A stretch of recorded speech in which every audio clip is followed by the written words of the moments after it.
하겠습니다. 하나님 아버지 감사합니다. 이 새벽에 저희를 깨워주시고 하나님의 은혜 자리로 불러주심을 진심으로 감사드립니다. 성령님, 이 자리에 저희와 함께 임재하여 주시고 하늘문을 여시사 신령한 복을 허락하여 주옵소서. 우리가 드리는 모든 기도 가운데 응답하여 주옵소서. 귀한 말씀 허락하여 주옵소서. 감사드립니다. 예수님 이름으로 간절히 기도드립니다. 아멘. 우리 시간 같이 나눌 하나님의 말씀은 마태복음 14장 12절과 13절 두 절입니다. 마태복음 14장 12절 13절 신약 24쪽에 있습니다. 우리 같이 한 목소리로 봉독하겠습니다. 시작. 요한의 제자들이 와서 시체를 가져다가 장사하고 가서 예수께 아뢰니라. 예수께서 들으시고 배를 타고 떠나사 따로 빈들에 가시니 무리가 듣고 여러 고을로부터 걸어서 따라간지라. 아멘. 새벽에 나오신 여러분 환영하고 축복합니다. 우리 말씀을 또 잘 듣기 위해서 우리 스트레칭 한번 해볼까요? 자, 쭉 올려보시고 크게 네, 좋습니다. 자, 어깨도 돌려보시고, 자, 유튜브로 듣는 분도 같이 스트레칭 해주시기 바랍니다. 자, 고개도 한 번씩 돌려보세요. 네, 손목 발목 풀어보시고, 자, 목소리도 아멘 해볼까요? 아멘. 이렇게 크게 해주셔야 됩니다. 네. 자, 잘 계셨습니까? 네. 자, 오늘 같이 나눌 하나님의 말씀 읽었는데요. 오늘은 보아 케네기 시리즈 6번째 시간으로 설교 제목은 왜 그러셨을까입니다. 한번 같이 따라해 볼까요? 시작. 왜 그러셨을까? 자, 왜 그러셨을까요? 왜? 사랑하는 성도 여러분, 새벽을 깨우고 나오신 여러분을 환영하고 축복합니다. 우리가 살다 보면 이해되지 않을 일을 만날 때가 종종 있습니다. 특별히 억울한 일을 당할 때, 황망한 일을 당할 때, 자, 우리들의 반응은 어떻습니까? 일단 분노하고 억울해합니다. 야, 도대체 이 땅의 정의는 어디 간 거야? 라고 절규하기도 합니다. 이것이 우리의 정상적인 반응이죠. 특별히 하나님을 위해서 남다른 특심과 열심을 가지고 최선의 충성을 보인 성도들이 이런 일을 당하면 우리는 무척이나 당황해하곤 하죠. 평생 주님을 위해서 헌신했는데 갑작스러운 질병이 찾아왔다거나 정말 신실한 성도가 세상적으로 억울한 일을 당해서 아주 심한 고통을 받는 모습을 볼 때 우리는 그 당혹감을 감출 수가 없습니다. 이때 우리의 대부분의 반응은 무엇입니까? 분노하는 것입니다. 항의하는 것입니다. 특별히 하나님께 말입니다. 하나님, 어떻게 이럴 수가 있어요? 당장 저 악한 자들을 심판해 주시고 우리의 억울함을 풀어주셔야 되지 않겠습니까? 라고 외치는 것이 우리들의 인지상정인 것 같습니다. 자, 그런데요, 성경에서 보면 예수님도 가끔은 우리가 이해하지 못할 그 반응을 보이실 때도 있습니다. 여러분, 나사로가 병들었다는 소식을 듣고 예수님은 일부러 이틀을 더 유하시며 지체하셨고요. 풍랑 속에서 제자들이 막 사경을 헤맬 때 주님은 배 고물에서 주무시고 계셨습니다. 또 어떤 일은 부친상을 당한, 그래서 잠시 다녀오겠다고 했던 제자 지망생에게 예수님은 이렇게 말씀하십니다. 죽은 자들이 그들의 죽은 자들을 장사하게 하고 너는 나를 따르라 라고 하셨습니다. 이해가 가십니까? 이게 말이 됩니까? 부친상인데 말입니다. 근데 오늘 본문도 마찬가지입니다. 당신의 길을 예비하셨던 가장 위대한 선지자이자 예수님의 친척이던 세례 요한이 목배임을 당했다는 이 충격적인 소식을 들으셨는데 그때 예수님은 헤롯의 궁궐로 쳐들어가지 않으십니다. 천군 천사를 동원하지도 않으십니다. 그 흔한 성명서 발표도 안 하셨습니다. 오히려 조용히 배를 타고 빈들로 떠나십니다. 자, 우린 여기서 멈칫합니다. 왜요, 주님? 왜 아무 말씀도 하지 않으세요? 왜 가만히 떠나가십니까? 자, 우리가 알고 있던 평소의 예수님을 생각하면 이건 정말로 당혹스러운 장면인 것은 분명합니다. 왜 그러셨을까? 이 질문을 가슴에 품고 오늘 말씀을 나누도록 하겠습니다. 자, 충격적인 소식과 우리의 반응들은 이렇습니다. 자, 먼저 우리 본문 앞의 상황을 잠시 보면 여러분 잘 아시는 세례 요한은 어떤 사람입니까? 진리를 외쳤던 선지자이고요. 메시아의 길을 예비한 광야의 소리였고요. 하나님 나라를 선포한 의로운 사람 아닙니까? 그런데 그의 마지막은 너무나 허무하고 너무나 억울합니다. 마태복음 14장 10절과 12절 말씀 읽어볼까요? 시작. 사람을 보내어 옥에서 요한의 목을 베어 그 머리를 소문에 얹어서 그 소녀에게 주니 그가 자기 어머니에게로 가져가니라. 요한의 제자들이 와서 시체를 가져다가 장사하고 가서 예수께 아뢰니라. 세례 요한의 죽음은 너무나 허망하고 또 잔인하기도 했습니다. 여러분은 여러분의 머리를 소반에 담아본 적 있습니까? 이 헤롯이라는 독재자의 이 술 취한 술자리에서 정말 춤 한번 잘 춘 어떤 계집아이의 요구 때문에 하나님의 선지자의 목이 잘려나간 것입니다. 여러분, 이것이 우리가 사는 세상의 모습 아닙니까? 정의가 다 무너지는 것 같고요. 의로운 사람이 고통을 더 당하고요. 악한 사람은 웃어제끼는 세상. 이런 소식을 들으면 우리는 분노합니다. 특별히 하나님께 말이죠. 하나님, 왜 가만히 계십니까? 이 요한의 제자들은 그의 스승의 처참한 실신을 수습해서 장사하고 나서 예수께 달려와서 이 사실을 보고합니다. 아마 제자들은 예수님이 당장 하늘에 불을 내려서 헤롯을 심판하시거나 최소한 이 비극에 대한 아주 강력한 규탄의 메시지를 내놓을 줄 알았을 것 같습니다. 이것이 우리가 기대하는 정의입니다. 공의의 하나님이라면 최소한 이 정도는 해줘야 되지 않겠습니까? 라고 우리가 믿는 것이죠. 자, 그럼에도 불구하고 주님은 침묵하시고 물러나십니다. 여기서 예수님의 반응이 나옵니다. 예수님은 분노하지 않으셨습니다. 항의하지도 않으셨습니다. 헤롯을 향해 심판을 선포하지도 않으셨습니다. 대신 물러나셨습니다. 빈들로 가십니다. 마태복음 14장 13절 말씀 시작.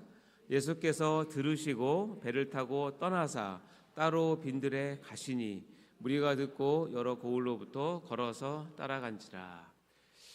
자, 이해가 되십니까, 여러분? 왜 그랬었을까요? 우리 개혁주의 신앙은 이 장면을 이렇게 설명을 합니다. 예수님은 감정이 아니라 하나님의 때를 따라 움직이신다라고 말입니다. 자, 이게 무슨 말일까요? 이것은 주님의 무능함이나 무관심을 표현하는 것이 아니라 하나님의 시간, 즉 카이로스에 대한 철저한 예수님의 순종으로 해석을 합니다. 즉 예수님은 지금 자신의 사명이 어디까지 와 있는지를 잘 알고 계셨습니다. 아직 십자가의 때가 아니고 아직 본인의 사역이 끝나지 않았고 아직 하나님이 정하신 시간이 남아 있습니다. 그래서 예수님은 억울한 죽음 앞에서도 감정으로 움직이지 않으시고 하나님의 시간표 안에서 움직이십니다. 지금 주님은 아마도 요한의 죽음을 통해서 자신의 죽음을 보고 계셨을 것입니다. 하지만 아직 십자가를 칠 때는 아니었습니다. 주님은 감정적으로 대응하기보다는 하나님 앞에 홀로 서기 위해 빈들로 가셨습니다. 자, 우리는 흔히 이런 하나님의 침묵을 하나님의 부재라고 오해를 합니다. 또는 무관심이라고 속상해합니다. 하지만 여러분 아십니까? 하나님의 침묵은 더 큰 일을 준비하시는 시간이기도 합니다. 즉 하나님의 침묵은 하나님의 때가 차근차근 진행되고 있다는 또 다른 신호라는 것이죠. 예수님은 빈들에서 요한의 사역을 마무리하시고 이제 본격적으로 당신이 가셔야 할 십자가의 길을 지금 아버지께 묻고 계셨던 것입니다.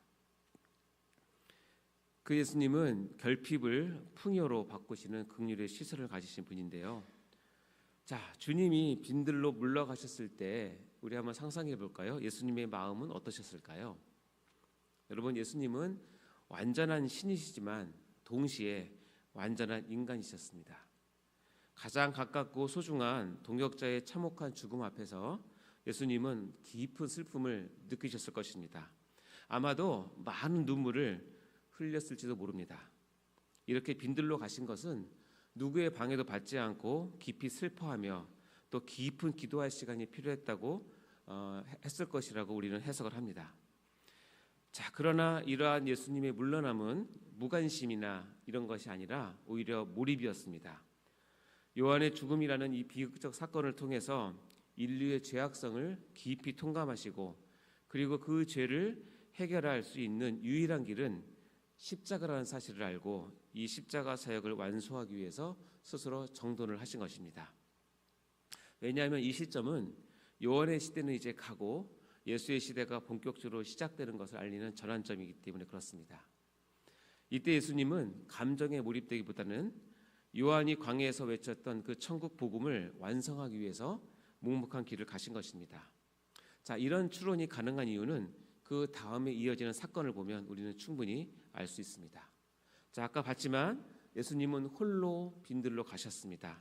근데 무리들이 이를 알고 쫓아왔습니다. 이때 주님은 그들을 보고 어떻게 하셨을까요?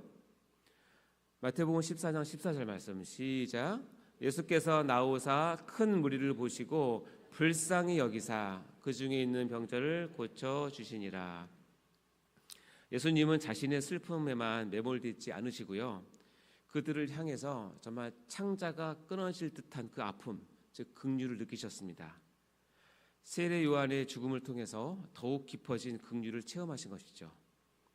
개혁주의 신학에서는 이 긍휼은 단순한 동정이 아니라 죄인을 구원하시려는 하나님의 언약적 사랑의 표현이라고 믿습니다. 따라서 이 뜨거운 사랑이 기반이 되어서 이어서 등장하는 오병이어의 기적이 가능했던 것입니다. 다들 아시겠지만 이 오병이어의 기적은 사복음서 모두에게 기록될 만큼 매우 중요하고 의미 있는 표적인 것입니다. 마태복음 14장 15절부터 17절 말씀 읽겠습니다. 시작. 저녁이 되매 제자들이 나와 이르되 이곳은 빈들이요 때도 이미 저물었으니 무리를 보내어 마을에 들어가 먹을 것을 사 먹게 하소서. 예수께서 이르시되 갈 것 없다. 너희가 먹을 것을 주라. 제자들이 이르되 여기 우리에게 있는 것은 떡 5개와 물고기 2마리 뿐이니이다. 아멘. 자, 우리는 여기서 놀라운 대조를 볼 수 있습니다. 조금 전까지 우리는 헤롯의 식탁을 보았습니다. 그곳은 화려했지만 의인을 죽이는 죽음의 식탁이었습니다. 반면에 주님이 베푸신 이 오병이어의 식탁은 비록 빈들의 초라한 자리였지만 5,000명을 살리는 생명의 식탁인 것입니다. 주님은 요한의 죽음이라는 이 거대한 결핍과 이 슬픔의 상황 속에서도 주님은 당신의 사명을 잊지 않으셨습니다. 즉 예수님은 슬픔 때문에 멈추신 것이 아닙니다. 오히려 더 깊은 긍휼로 나아가셨습니다. 그리고 그 슬픔을 승화시켜서 굶주린 백성들을 긍휼히 여기는 마음으로 품으셨습니다. 세상을 향해서 복수하는 대신에 세상을 향해서 생명의 떡을 주실 것을 선택하신 것입니다. 이것이 하나님 나라의 본질입니다. 이 행동이 하나님의 나라를 구하는 주님의 자세인 것입니다. 고통 속에서도 억울함 속에서도 생명을 살리는 방향으로 이를 악물고 움직이는 것입니다. 그래도 우리의 결론인데요, 사랑하는 성도 여러분, 세례 요한은 그 차가운 감옥에서 아무도 없는 자리에서 조용히 목이 잘렸습니다. 하나님의 사람이었는데, 하나님의 일을 했는데 그 끝이 어쩌면 이렇게 허무할까요? 여러분, 이 장면이 왜 이렇게 마음이 아픈지 아십니까? 우리의 인생과 너무나 닮아있기 때문에 그렇습니다. 이럴 때마다 우리는 묻습니다. 하나님 왜요? 왜 하필 접니까? 왜 이렇게 끝나야 합니까? 저 성도가 저렇게 죽으면 말도 안 되죠. 당신 정말 살아계신 거 맞나요? 근데 오늘 본문 속 예수님은 아무 말씀도 안 하십니다. 마치 아무 일도 없던 것처럼 조용히 떠나십니다. 아니, 일부러 외면하는 것 같아 보입니다. 여러분, 이게 더 우리의 마음을 아프게 하지 않습니까? 주님, 왜 아무 말씀도 안 하십니까? 라고 항변하고 싶은 마음이 굴뚝 같습니다. 그런데 그 침묵 속에서 하나님은 멈추신 것이 아니었습니다. 요한은 죽었지만 예수님은 수천 명을 살리고 계십니다. 한 사람의 생명이 꺾인 그 순간에 주님은 다른 생명을 일으키고 계신 것입니다. 사랑하는 성도 여러분, 여러분의 인생에서, 저의 인생에서 자, 이미 끝난 것 같은 자리에 있지 않습니까? 다시는 회복되지 않을 것 같은 그런 관계들, 돌이킬 수 없을 것 같은 그 선택, 이미 늦어버린 것 같은 그 시간, 그리고 신실했던 사명자의 황망한 부고 소식 등등, 그때 느껴지는 우리의 참담한 이 감정, 그래서 우리는 마음속으로 이렇게 생각하지 않습니까? 이제 끝났다. 이건 끝났다. 그러나 주님은 말씀하십니다. 끝난 것이 아니다. 나는 여전히 일하고 있단다. 여러분이 보지 못한 자리에서, 여러분이 느끼지 못한 그 순간에도 주님은 지금도 생명을 살리고 계십니다. 사랑하는 성도 여러분, 이제 저와 여러분이 선택을 해야 합니다. 한을 품고 억울함을 붙잡고 살 것인지, 아니면 주님을 붙잡고 살 것인지, 여러분 마음속에 있는 깊은 상처를 끌어안고 살 것인지, 아니면 생명남을 선택할 것인지, 오늘 이 새벽에 우리의 심령이 이렇게 고백했으면 좋겠습니다.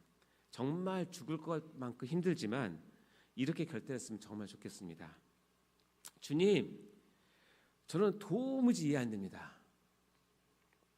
그래도 주님을 놓지 않겠습니다. 주님, 제 마음은 찢어질 듯이 아픕니다. 그래도 주님의 길은 저는 가겠습니다. 사랑하는 성도 여러분, 요한이 쓰러진 그 자리에서 주님은 생명을 일으키고 계십니다. 오늘 여러분의 그 눈물의 자리에서도 주님은 여전히 일하고 계십니다. 믿으시기 바랍니다. 마무리하겠습니다. 오늘 세례 요한의 죽음을 대하시는 주님의 자세에서 우리는 다음의 교훈을 붙잡을 수 있을 것 같습니다. 첫 번째, 나의 감정보다는 하나님의 시간 카이로스를 먼저 신뢰하시기 바랍니다.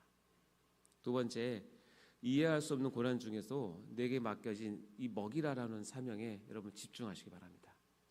세 번째, 세상의 잔치가 아닌 주님이 베푸시는 생명의 떡을 구하시기 바랍니다. 이런 상황이 힘들수록, 이런 상황일수록 나의 작은 오병이어를 기꺼이 내어드리는 헌신하시는 여러분이 되시기를 주님의 이름으로 축원합니다. 자, 우리는 여전히 이해 못할 상황이 왔을 때 왜 그러셨을까라고 되물을 수 있을 것입니다. 그러나 그 상황 속이라 할지라도 여전히 일하고 계시는 하나님을 신뢰하시길 바랍니다. 이 시간 조용히 저와 여러분이 마음속으로 결단을 합시다. 우리 손을 가슴에 얹고 따라해 주시겠습니까? 주님, 저는 무너지지 않겠습니다. 주님, 저는 생명을 선택하겠습니다. 주님, 하나님은 언제나 옳으시고 선하십니다. 사랑하는 주님, 저의 눈물을 받아주옵소서. 성도 여러분, 이 눈물 한 방울 주님께서 헛되이 하지 않으신 걸 믿으시기 바랍니다. 이 은혜가 지금 이 순간 여러분의 심령 깊은 곳에 흘러가기를 주님의 이름으로 간절히 축원합니다. 우리 주가 일하시네 한번 같이 부르시면서 주님이 우리 상황 가운데서 일하시는 놀라우신 주님을 우리 찬양하며 기도로 마치도록 하겠습니다. 일하시네, 주가 일하시네, 주께 아끼지 않는 자에게 주가 일하시네, 주가 일하시네, 신뢰하며 걷는 자에게 주가 일하시네, 주가 일하시네, 주가 일하시네, 주께 아끼지 않는 자에게 주가 일하시네, 주가 일하시네, 신뢰하며 걷는 자에게. 아멘. 사랑과 은혜가 풍성하신 하나님 아버지, 우리는 이해할 수 없는 일들 앞에서 쉽게 흔들리고 원망합니다. 저희는 참으로 부족하고 연약합니다. 그러나 오늘 이 말씀을 통해서 주님의 길은 우리의 생각과 다름을 깊이 깨닫습니다. 이해 못할 사건 속에서도 억울한 상황 속에서도 감정이 아니라 주님의 뜻을 따르게 하여 주시옵소서. 고통 속에서도 생명을 살리는 긍휼의 마음을 품게 하여 주시옵소서. 우리의 시선을 나의 문제에서 주님께로 옮기게 하여 주시고 주님의 시간, 주님의 방법을 우리가 신뢰하게 하여 주옵소서. 하나님은 언제나 선하시고 옳으신 분이라는 믿음을 우리가 갖게 하여 주시옵소서. 감사드리며 예수님의 이름으로 간절히 기도드립니다. 드려지는 헌금을 위해서 기도하겠습니다. 하나님 아버지 감사합니다. 우리의 모든 상황 속에서 우리가 작은 예물을 하나님께 올려드립니다. 이 예물을 받으시고 우리의 마음을 또한 받아 주시옵소서. 적혀져 있는 이 귀한 기도의 제목들, 간절한 소망들 하나님의 때에 하나님의 방법으로 온전히 이루어 주시고 하나님께서 우리에게 축복하여 주시옵소서. 이 기도의 제목들을 응답하여 주시옵소서. 감사드리며 예수님 이름으로 간절히 기도드립니다. 아멘. 주기도문을 마치도록 하겠습니다. 하늘에 계신 우리 아버지여, 이름이 거룩히 여김을 받으시오며 나라의 마옵시며 뜻이 하늘에서 이룬 것 같이 땅에서도 이루어지이다.